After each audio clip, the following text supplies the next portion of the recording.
Friends, मैं पंकज विश्वकर्मा आपका बहुत बहुत स्वागत करता हूं अपने YouTube channel quality management system पे। तो फ्रेंड्स, आज हम जानेंगे कि फोरम क्या होता है और फोरम चेंज मैनेजमेंट क्या होता है।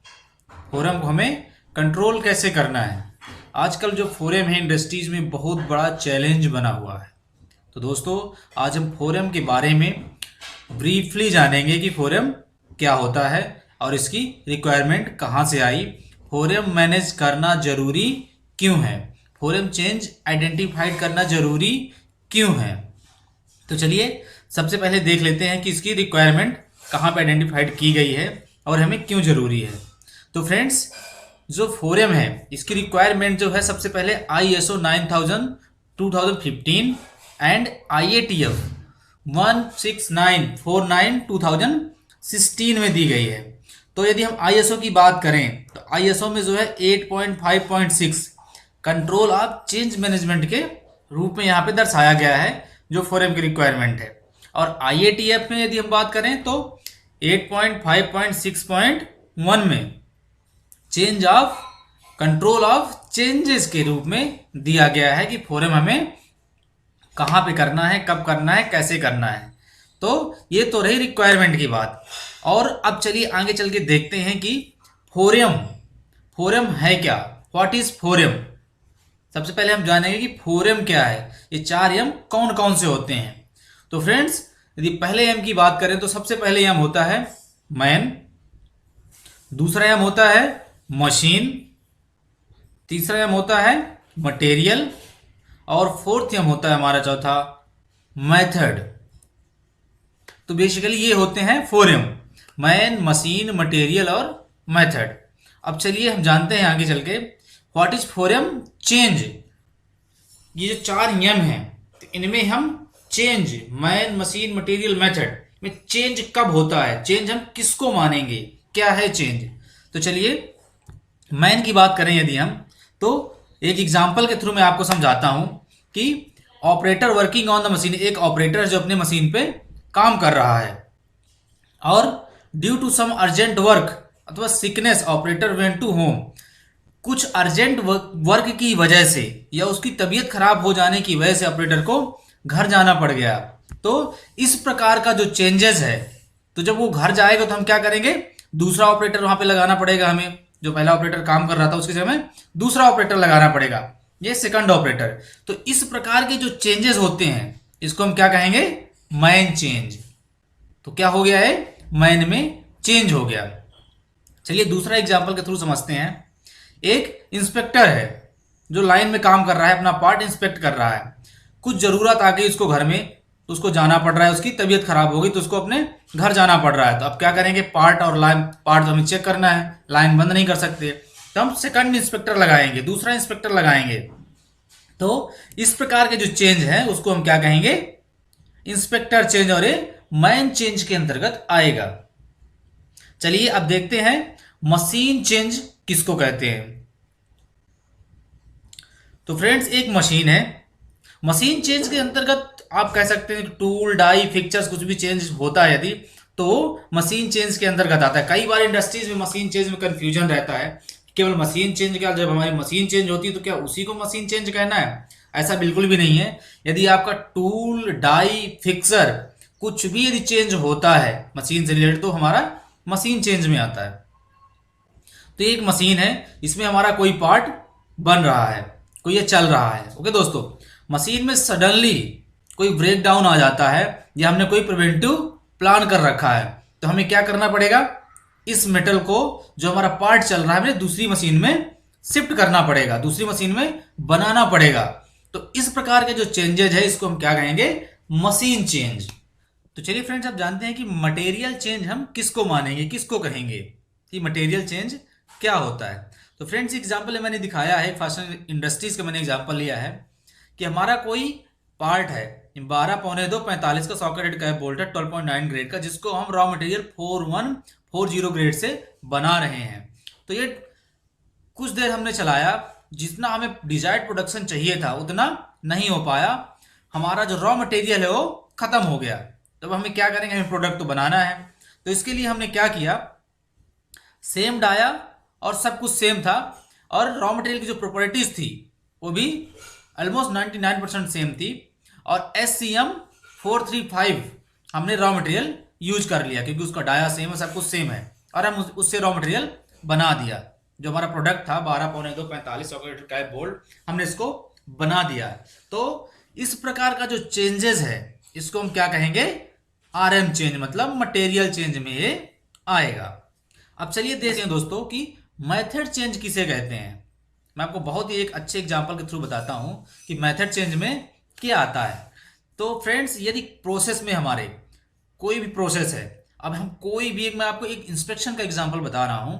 यदि किसी प्रोसेस में सपोज दैट हम एक प्रोडक्ट का डाया, जो ये डाया है थ्रेड डाया, इसको हम माइक्रोमीटर से चेक कर रहे हैं, और सडनली माइक्रोमीटर हमारा खो गया, गिर गया, या ब्रेक डाउन हो गया, या हमारा इंस्ट्रूमेंट की अनअवेलेबिलिटी हो गई, है ही नहीं इंस्ट्रूमेंट हमारे पास, बट हमें करना था माइक्रोमीटर से, हमने उसको वर्नियर कैलिपर के थ्रू चेक कर दिया। तो क्या हुआ, यहाँ पे मेथड में चेंज हो गया ना, हमको करना चाहिए था माइक्रोमीटर से, हमने कर दिया वर्नियर से, तो हमारा मेथड में चेंज आ गया।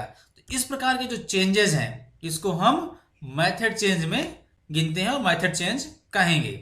चलिए अब देखते हैं एग्जांपल प्रोसेस का।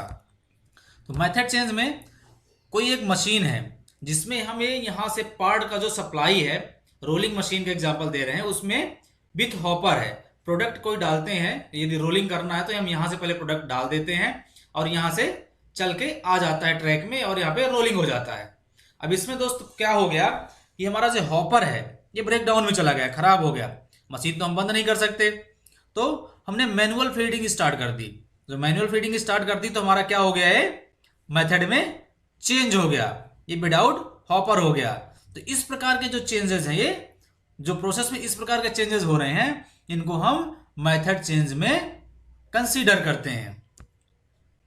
अब दोस्तों एक बात आती है, बहुत ही इंपॉर्टेंट टर्म्स आती है फोरेम चेंज में, कि टाइप ऑफ फोरेम चेंज कितने प्रकार के होते हैं। तो फ्रेंड्स, फोरेम में केवल दो प्रकार के चेंजेस होते हैं, एक होता है प्लान चेंज और एक होता है अनप्लान चेंज। यदि मैं प्लान चेंज की बात करूं तो when pre information available about the changes that is called plan change. जब हमें चेंजेस के बारे में पहले से इंफॉर्मेशन होती है उसको हम प्लान चेंज बोलते हैं। Unplan change when immediate information got about changes that is called unplan change. जब किसी भी चेंजेस के बारे में हमको तुरंत इंफॉर्मेशन मिले या बाद में इंफॉर्मेशन मिले, इस प्रकार के चेंजेस को हम अनप्लान चेंज कहते हैं। तो चलिए एक प्लान चेंज का एग्जांपल देखते हैं कि कैसे समझेंगे आप प्लान चेंज क्या है और अनप्लान चेंज क्या है। तो मैं एक एग्जांपल के थ्रू बताता हूं आपको, एक मैन का एग्जांपल बताता हूं कि हम कैसे देख पाएंगे कि मैन में प्लान चेंज है कि अनप्लान चेंज है। एक कोई ऑपरेटर है और वो अपने प्रोसेस में काम कर रहा है और ऑपरेटर को कुछ प्रॉब्लम हुई, उसको सडनली लीव चाहिए। तो ऑपरेटर ने, जैसे उसको कल लीव चाहिए, तो ऑपरेटर ने आज हमें प्री इंफॉर्मेशन दे दी कि सर मैं कल छुट्टी में रहूंगा, मैं कल नहीं आ पाऊंगा। तो हमने क्या किया, ऑपरेटर ने जैसे हमें इंफॉर्मेशन दी तो हमने उस मशीन में दूसरा ऑपरेटर प्लान कर लिया। तो इस प्रकार का जो चेंजेस है इसको हम प्लान चेंज में कंसीडर करते हैं और ये प्लान चेंज में आता है। अब हम बात करते हैं अनप्लान चेंज की। तो अनप्लान चेंज क्या है, जब यही ऑपरेटर बिना किसी भी इंफॉर्मेशन के, ओके, सिक हो गया, बीमार हो गया, कुछ भी हो गया और बिना इंफॉर्मेशन के छुट्टी कर दी, किसी को बताया नहीं, सुपरवाइजर को बताया नहीं और अगले दिन आया नहीं, छुट्टी कर दिया। तो ऑपरेटर ने बताया ही नहीं किसी को और दूसरे दिन कंपनी भी नहीं आया। अब उसका रीजन कंपनी ना आने कुछ भी हो सकता है, बीमार हो सकता है, अर्जेंट वर्क हो सकता है, कुछ भी हो सकता है। तो बिना बताए उसने छुट्टी कर दी। हम जब कंपनी आते हैं दूसरे दिन तो हमें पता चलता है कि आज ऑपरेटर नहीं आया है। तो इस प्रकार के चेंजेस को अनप्लान चेंज कहते हैं। तो फ्रेंड्स, आई थिंक कि आपको फोरम क्या होता है और फोरम चेंजेस क्या होते हैं और टाइप ऑफ फोरम कितने प्रकार का होता है, ये आपको बहुत ही अच्छी तरीके से समझ में आ गया होगा। दोस्तों, अब फोरम के बारे में, फोरम चेंज को हम कंट्रोल कैसे करेंगे, फोरम चेंज को मैनेज कैसे करेंगे ये मैं आपको पार्ट 2 में बताऊंगा। पार्ट 1 में मैं डिस्क्राइब नहीं कर पाऊंगा क्योंकि वीडियो बहुत बड़ी हो जाएगी। तो फ्रेंड्स चलिए जानते हैं थ्योरम के बारे में पार्ट 2 में क्या क्या डिस्कस करने वाले हैं। हम पार्ट 2 में डिस्कस करेंगे how to get theorem change information on the machine. Machine में थ्योरम चेंज की इन्फॉर्मेशन हमको कहां से मिलेगी। How to get theorem change information from machine in shop floor. Shop floor में थ्योरम चेंज की इन्फॉर्मेशन मशीन से कैसे आएगी। How to manage theorem change data. Theorem change के डाटा को हम मैनेज कैसे करें। How to record theorem change data. Theorem change के डाटा को रिकॉर्ड कैसे करना है। How to forward theorem change information to the next process. Next process तक थ्योरम चेंज की इन्फॉर्मेशन कैसे जाएगी। How to inform your customer about the theorem change. Customer को हम थ्योरम चेंज के बारे में कैसे इन्फॉर्म करेंगे। थ्योरम चेंज के थ्योरम चेंज मैनेजमेंट के बेनिफिट्स क्या क्या। तो फ्रेंड्स आई थिंक कि आपको थ्योरम क्या होता है और थ्योरम चेंजेस क्या क्या होते हैं और थ्योरम टाइप कितने प्रकार के होते हैं आपको इस पार्ट में, मेरे पार्ट 1 में अच्छी तरह से समझ में आ गया होगा। तो फ्रेंड्स यदि आपको वीडियो अच्छी लगी हो फ्रेंड्स तो मेरे इस वीडियो को लाइक करना ना भूलें। और हाँ, यदि आपने अभी तक चैनल को सब्सक्राइब नहीं किया है तो फर्स्ट ऑफ ऑल चैनल को आप सब्सक्राइब कर लें और बेल आइकॉन का बटन प्रेस कर लें ताकि मेरे हर एक नए वीडियो की अपडेट्स आपको इमीडिएट मिल जाया करे। और फ्रेंड्स हाँ, कमेंट में जरूर लिख के बताइएगा कि आपको सेशन कैसा लगा ताकि मैं अपने नए मॉड्यूल में इंप्रूवमेंट कर सकूं। वीडियो देखने के लिए बहुत बहुत धन्यवाद।